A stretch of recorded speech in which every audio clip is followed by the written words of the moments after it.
Assalamualaikum warahmatullahi wabarakatuh. Waalaikumsalam. Warahmatullahi wabarakatuh. Baik, Bapak dosen yang saya hormati dan teman-teman semua. Pada kesempatan kali ini kami akan mempresentasikan tugas sistem operasi yang bertemakan manajemen input dan output. Kami dari kelompok 2 yang terdiri dari 5 anggota.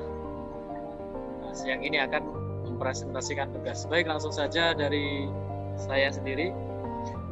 Manajemen input dan output. Pengertian manajemen input dan output. Dalam sistem komputer, manajemen I/O sangat diperlukan karena I/O atau input dan output adalah sarana user untuk bisa berkomunikasi dengan komputer.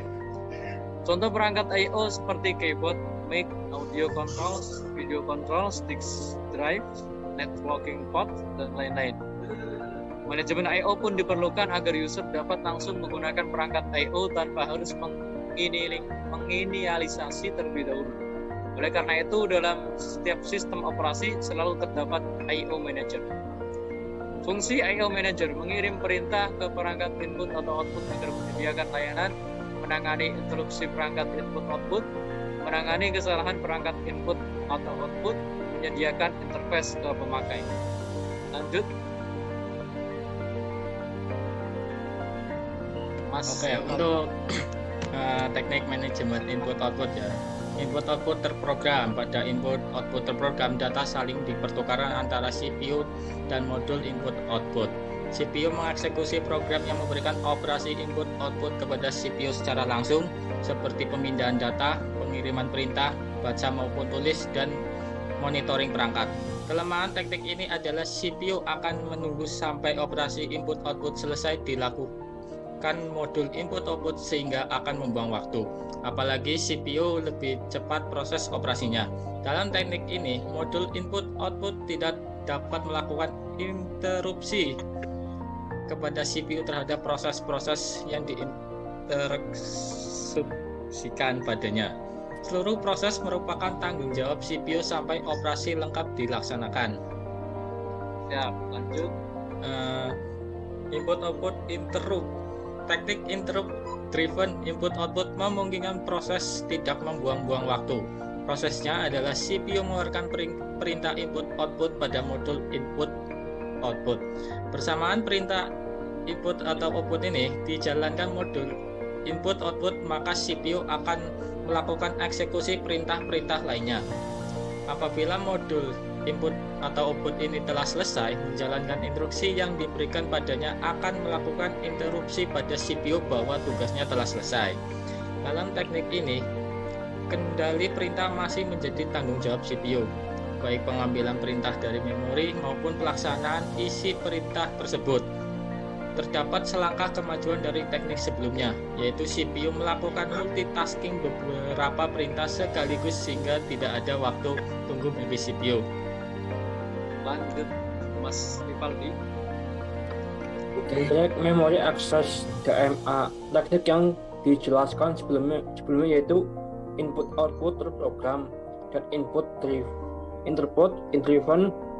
input output. Memiliki kelemahan, yaitu proses yang terjadi pada modul I/O masih melibatkan CPU secara langsung. Hal ini berimplikasi pada kelajuan transfer I/O yang tergantung pada kecepatan operasi CPU. Kerja CPU terganggu karena adanya interupsi secara langsung. Beralih dari kelemahan di atas, apalagi untuk menangani transfer data bervolume besar, dikembangkan teknik yang lebih baik dikenal dengan direct memory access. Prinsip kerja DMA adalah CPU akan mendelegasikan kerja I/O kepada DMA. CPU hanya akan terlibat pada awal proses untuk memberikan instruksi lengkap pada DMA dan akhir proses saja. Dengan demikian, CPU dapat menjalankan proses lainnya tanpa banyak terganggu dengan interupsi. Lanjut. Komponen buffer menampung sementara data dari ke perangkat I/O. Spooling melakukan penjadwalan pemakaian I/O sistem supaya lebih efisien. Menyediakan driver untuk dapat melakukan operasi rinci untuk perangkat kelas I/O tertentu. Manajemen perangkat masukan keluaran merupakan aspek perencanaan sistem operasi luas dan kompleks karena sangat beragamnya perangkat dan aplikasinya. Oke, kemudian input. Yang pertama, keyboard. Berisi tombol-tombol yang terdiri dari fungsi, angka, huruf, tanda baca, dan tombol kontrol. Yang kedua, mouse. Perangkat keras untuk terhubung dengan layar komputer, berfungsi mengarahkan pointer di layar monitor. Kemudian yang ketiga, mikrofon. Merekam suara ke dalam komputer yang akan disimpan ke sumber. Yang keempat, scanner, yaitu alat yang digunakan untuk memasukkan data objek ke dalam komputer untuk diubah ke dalam bentuk digital. Kemudian yang kelima, CD-ROM, alat komputer untuk membaca dan memutar compact disk CD, salah satu media penyimpan memori. Kemudian yang keenam, DVD-ROM, berfungsi untuk memutar dan membaca CD dan DVD. Kemudian selanjutnya, output. Yang pertama, monitor, perangkat yang akan menampilkan apa-apa saja yang kita kerjakan di komputer, baik itu teks atau grafik. Yang kedua, printer, perangkat keras yang mencetak hasil input berupa image atau teks pada kertas. Yang ketiga, speaker, perangkat yang mengeluarkan data berupa suara. Kemudian yang terakhir, proyektor, digunakan untuk menampilkan data ke dalam bentuk tampilan yang lebih besar. Untuk layar proyeknya bisa berupa dinding atau layar putih besar. Lanjut, Mas Retno. Kemudian perangkat input output.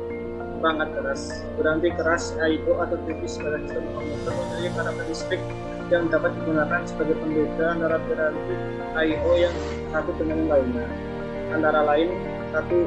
Sistem berdata, 2. Metode akses, 3. Jadwal transfer, 4. Sharing, 5. Kecepatan akses, 6. Modus operasi I/O. Kemudian perangkat lunak. Tujuan perancangan perangkat lunak I/O adalah 1. Task independence, 2. Uniform mapping, 3. Error handling, 4. Transfer sinkron versus asinkron, kemudian 5. Cerebral bias derivative basis. Oke, selesai. Oke, itu tadi presentasi dari kami kelompok 2 yang beranggotakan saya Hussein Abdullah, kemudian Irfan Rifai, Tubagus Afif, Rivaldi Riandria, Retno Adi Saputra, dan sudah. Kurang lebih kami mohon maaf. Semoga bermanfaat dan bisa dipahami. Kita akhiri. Assalamualaikum warahmatullahi wabarakatuh. Waalaikumsalam warahmatullahi wabarakatuh.